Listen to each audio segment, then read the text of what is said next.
The philosophy of prop building this way may have began with Star Wars in 1977, that's A New Hope, but the tradition is actually much older. If we look back to the early 20th century, for various reasons to do with the economy, World War II, the Great Depression, studios often didn't have that much money, and when they did have money, they were in a period of churn out as many movies as we can. So they didn't have that much to spend on props. As a consequence, props were often made from just bits that they had around the studio, what they could get from the hardware store. There was nothing specially made for a particular show. So in old-fashioned 50s sci-fi movies, you would get things that are very obviously household items being used as ray guns and things. For a prime example of this, if you look to Doctor Who, which came out about a decade before, then you have the Daleks, which are very obviously just dustbins with a plunger and an egg whisk stuck to the front with a couple of lights on top. In Star Wars, they did actually have a little bit more money to play with, it being one of the first major blockbusters. What they did do, however, is when they were building their props, they didn't go for purpose-built, flashy props, but it was very much part of the philosophy of the prop making and a very deliberate design choice. You see, in the Star Wars universe, everything is a bit grimy and gritty and just cobbled together, and the reason for that is they've been in the Civil War for a very long time. The rebellion has been raging across the galaxy, and before that they had the Clone Wars, one of the biggest wars the galaxy had ever known, and so everything was a bit run down. Everything was a bit, we've diverted so much towards the war effort, we just have to make do with what we've got. As a consequence, the X-Wing fighters, the blasters, the clothing, the Millennium Falcon, everything looks like it's not perfectly new. Nothing is smooth, everything's rough and ready and got bits bolted to it and looks like a pile of junk that's been stuck together. And that, in Star Wars, was a deliberate design choice. Before that, it was just the fact people didn't have money. Now, the reason I'm going into this is I wanted to build a blaster. Well, first, I just wanted a prop blaster for a thumbnail for an upcoming video. But when I go online to try and buy a Star Wars blaster, I was looking at Han Solo's blaster. Well, the ones you can buy are brightly coloured and obviously toys. And while I could go through the effort of trying to make that look like a proper blaster, I don't really want to, because it's still going to look a little bit cheap and toy-like. So I thought, why not create something using that Star Wars design philosophy? So what I have here are a series of items that I've got around my home that I'm going to cobble together into not a perfect replica of Han Solo's blaster. I'm going to create my own blaster in the spirit of Star Wars. Now, what I want this for is for a shoot where I'm supposed to be showing a Star Wars rebel spy, somebody that's infiltrated the Empire and is in a position not in the military but around, sort of like in a cantina, to overhear what's going on with the Empire, to be able to pass on information as a middle person. And so they need a small weapon that can be concealed. I've had a look around through my box of greebles. It's always good to hang on to little bits of electronics for greebling purposes. And I've got some stuff here that I'm going to use to create a Star Wars blaster in the theme and style of Han Solo's blaster, but not actually Han Solo's blaster. So this is what I've got here. We have these two pieces which are from my glue gun that was used until recently. It's broken now. I believe the Han Solo's one did actually use a proper pistol that was used as a prop in other movies as its base, but I'm obviously not going to get a gun, and toy guns tend to look particularly fake and bad, so I'm just going to use the glue gun body as part of the handle for the gun, the main body of the gun. And from the inside of the glue gun, if you're interested by the way, this is the heating element that you get inside the gun. A lot of these are parts that have come out of the glue gun. Now this is the trigger that's come out of the gun. It does look a little bit fake and bright orange, so I'm going to have to do something about the colour of that to try and make it look a little bit better and less like a toy. But I'm hoping to use this as part of the mechanism to trigger this, which is a button battery that's come out of a remote, and an LED so that when I pull the trigger, this can light up inside as if a basketball's being fired. This is a hose clip that's just been used on the outside for the scope as part of greebling, and this is just a tool clip that's going to be used to mount the scope. It's still quite sticky at the bottom where I've taken the label off. This, I'm not entirely certain what this is. It looks like it's some sort of connection that's supposed to go from a hexagonal connection to a square connection, but it's just something I had around in my little Greeblies box with tools and things. So I just thought, as it looks quite sci-fi, I might consider it being used. This is actually the plug for a screw that would go in there, but that's got quite a sci-fi look to it as well, so I might find a way of working that in. And then these parts are from the actual gun initially. Originally this is mounted on the inside, I think that way round it's mounted, somewhere like that. So it's on the inside, so most of it you don't see, you just see the very tip of the nose. But I thought that maybe if we mount it further out, we get more of a like sci-fi gun look. If I put that in there, mount it in, get more of a sci-fi gun look, especially with that bulky bit on the top. It'd be mounted for the scope or something. We'll see how I get inspired as I go. This is just the foot from a walking stick, big rubber thing. You can pick these up fairly cheaply. And then we've got the Smarties tube here. Now, I'm not sure you get these in America. I think you would consider these Canadian Smarties. But these used to be round when they had plastic lids. Now they have more of a hexagonal shape, which I approve of because hexagons are the perfect shape. Not ideal for what I want, but I'm going to try and make use of it anyway as part of the scope and see if I can find a way to mount it with this. Han Solo's gun also has these random round things on it, which are just big washers. They don't seem to serve any function, but I thought I might mount them on just to give sort of a continuation of the design going through, just so something that shows it's something similar from the same sort of universe. So there's all the parts I'm going to use. Let's see how I end up putting them together whilst talking about the philosophy of it.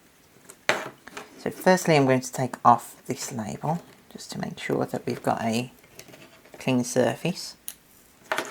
And that might be a good area to actually put the branding or make of the blaster. And when it comes to the make, you see this button battery, the code on it is a CR2025. So I'm thinking that would make a good code for the make of the blaster, the CR2025 blaster.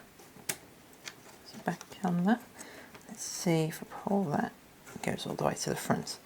And that's the action I want. See, I want this to have some resistance to it so it feels good. And we want this to be able to push forward, because the action of this pushing forward and reaching that point is what's going to trigger the light, or trigger the connection to the battery. Now, in order to make that connection, it's going to have something conductive at the front. So I'm going to place just some tin foil, I think, to begin with, just across the front of that, which will require some glue. And we're just going to apply this to the front just with some Mod Podge.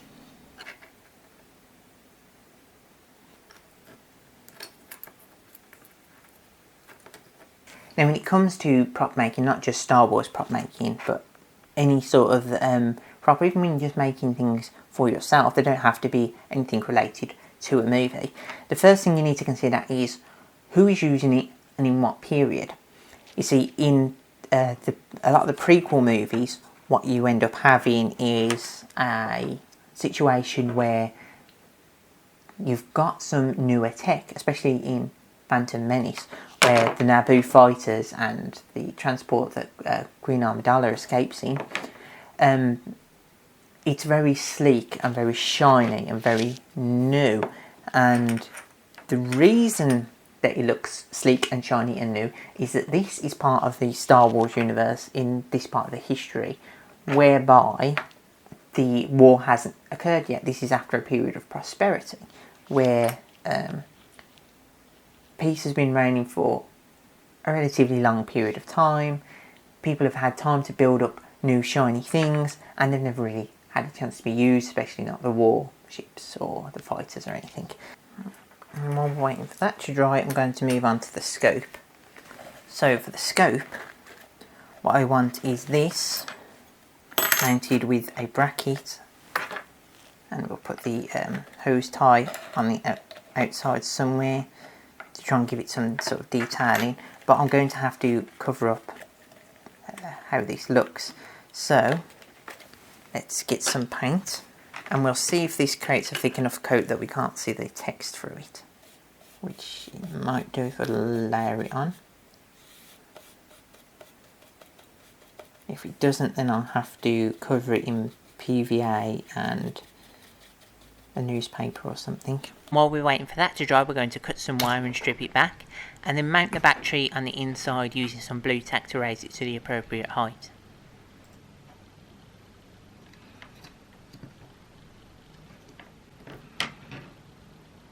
Then we're going to bend the leg of the LED round and line everything up so that when we pull the trigger, the connection's made between the LED and the wire. So everything looks shiny and new.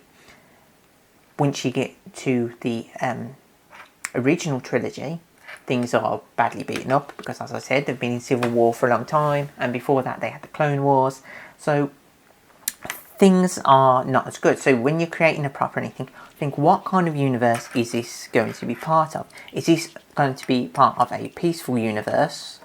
And I don't mean universes in space, I mean universes in like the world that it exists in, the fantasy world.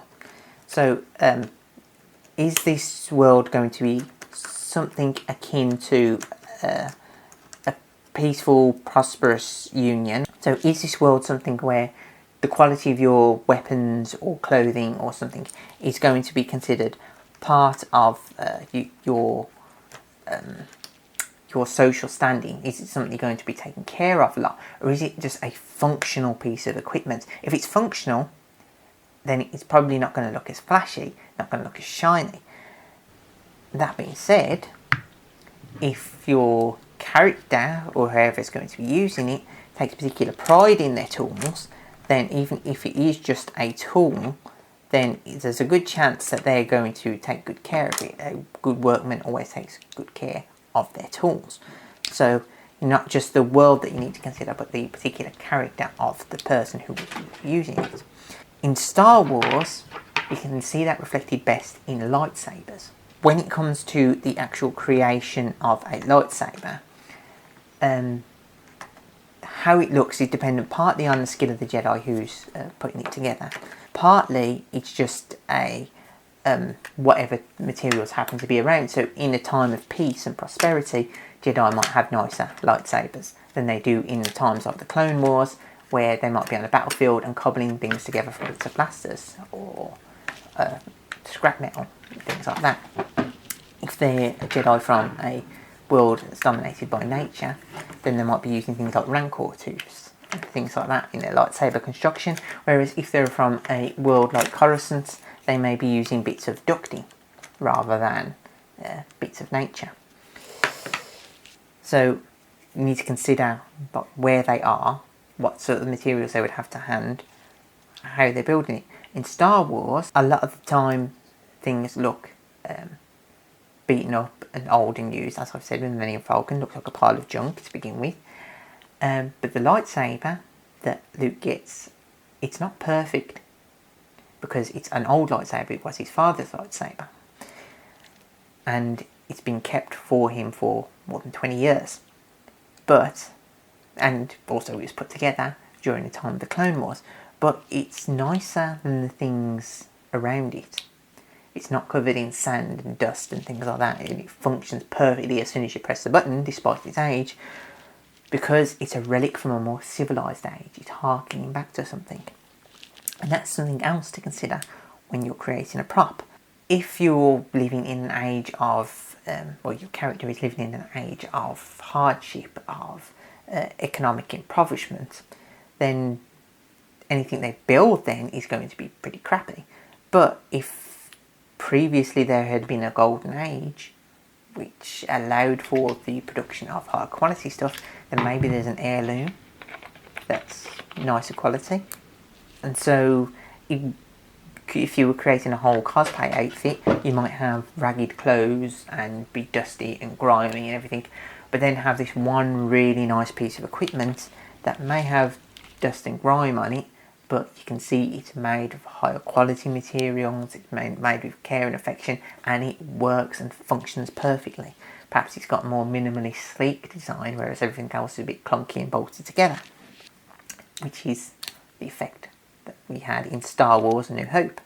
Now, something I want to say for a moment is there are companies out there that will allow you to build your own lightsabers and things for use in battles and things. You can have fights with your lightsabers, and they can put electronics in there to make it go whoosh whoosh and light up and have particular effects, which is great. And I'm not going to knock those businesses, and if you are not a very good maker, you might feel more comfortable. Well, I wouldn't say I'm a very good maker, but I'm not a very confident maker.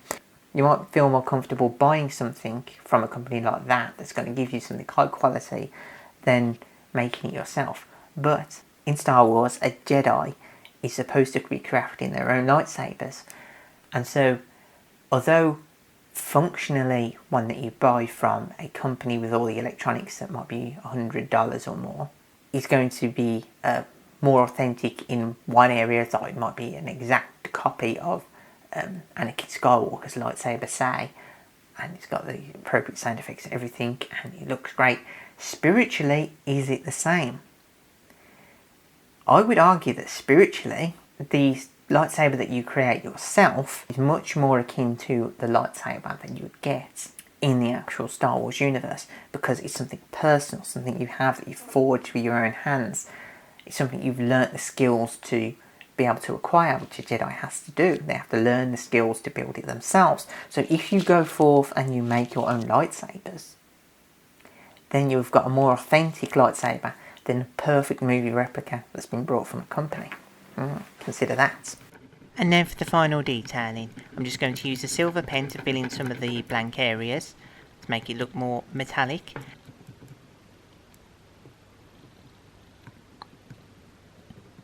And then we're going to use a technique called dry brushing, where we take most of the paint off a paintbrush and then paint on with the almost completely dry brush, just to give it that little bit more grime, a little bit of dirt, and make it feel more in-universe.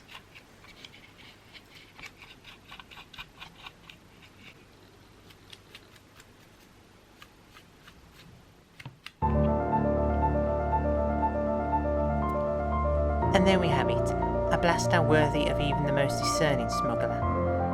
Or, as is the case here, a traitor and a member of the Rebel Alliance.